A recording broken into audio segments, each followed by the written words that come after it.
नमस्कार. शिल्पा रेसिपी मराठी खवय्येमध्ये तुम्हा सर्वांचे मनापासून खूप खूप स्वागत. आज आपण नाश्त्यासाठी, लहान मुलांच्या डब्यासाठी किंवा आपल्या घरामध्ये एखादा छोटासा कार्यक्रम असेल तेव्हा आपल्याला 15 ते 20 मिनिटांमध्ये बनवता येतील असे पोहे बटाटा कटलेट बनवणार आहोत. याच्यामध्ये आपण भाज्यांचा देखील वापर करणार आहोत. हे कटलेट दिसायला जितके छान दिसतात तितकेच ते खायलाही चविष्ट लागतात. चला तर मग लगेचच रेसिपीला सुरुवात करूया. त्यासाठी इथे आपण 1 कप पोहे घेतलेले आहेत. आता सुरुवातीला आपण हे पोहे 2 ते 3 वेळा पाण्याने स्वच्छ धुवून घेऊया. तर इथे आपले पोहे व्यवस्थित धुवून झालेले आहेत. त्यानंतर इथे आपण 2 उकडलेले बटाटे साल काढून घेतलेले आहेत. आता आपण हे बटाटे व्यवस्थित बारीक करून घेऊया. हाताने बारीक केले तरीही चालेल.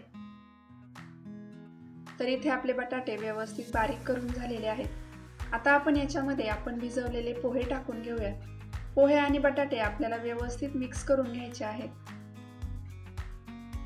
तर इथे आपले पोहे आणि बटाटे व्यवस्थित मिक्स करून झालेले आहेत.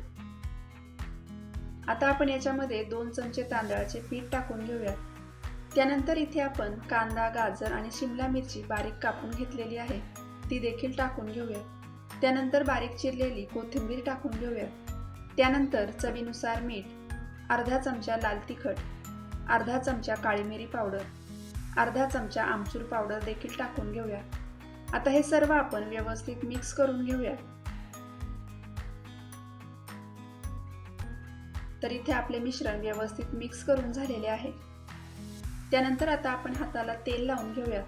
मिश्रणातील एक छोटासा गोळा घेऊन तो व्यवस्थित गोल करून घेऊया. त्याला थोडंसं प्रेस करून व्यवस्थित आकार देऊन घेऊया.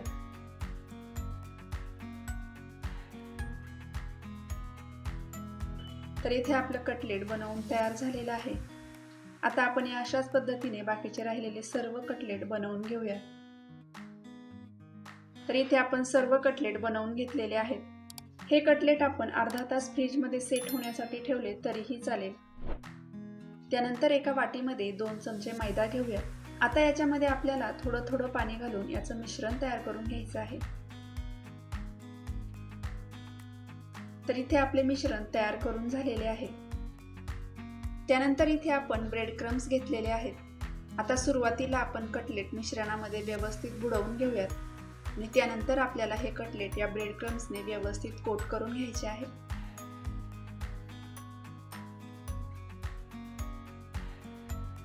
या अशाच पद्धतीने आपण सर्व कटलेट ब्रेड क्रम्सने व्यवस्थित कोट करून घेऊयात.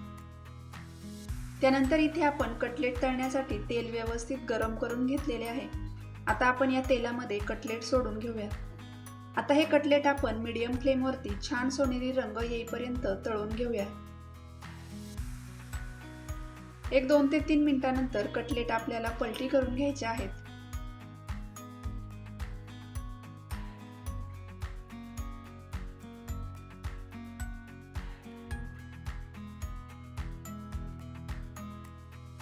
तर इथे तुम्ही पाहू शकता कटलेटला छान सोनेरी रंग आलेला आहे.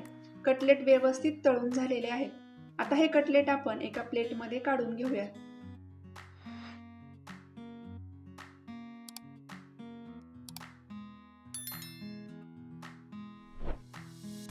या अशाच पद्धतीने आपण बाकीचे राहिलेले सर्व कटलेट तळून घेऊया.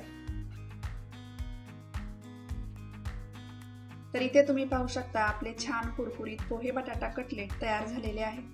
हे कटलेट तुम्ही नाश्त्यासाठी बनवू शकता, लहान मुलांच्या डब्यामध्ये सुद्धा देऊ शकता किंवा आपल्या घरामध्ये एखादा छोटासा कार्यक्रम असेल तरी देखील बनवू शकता. अगदी पटकन तयार होणारा हा पदार्थ आहे. तुम्ही सुद्धा या पद्धतीने पोहे बटाटा कटलेट नक्की बनवून पहा. रेसिपी आवडल्यास रेसिपीला लाईक करा, शेअर करा. आपल्या चॅनलवर जर नवीन असाल तर कृपया आपल्या चॅनलला सबस्क्राईब करा. आपल्या सर्व रेसिपीच्या नोटिफिकेशनसाठी शेजारील बेल आयकॉनवर क्लिक करून ऑलवर क्लिक करा. पुन्हा भेटूयात अशाच एका छानशा नवीन रेसिपीसह. तोपर्यंत धन्यवाद.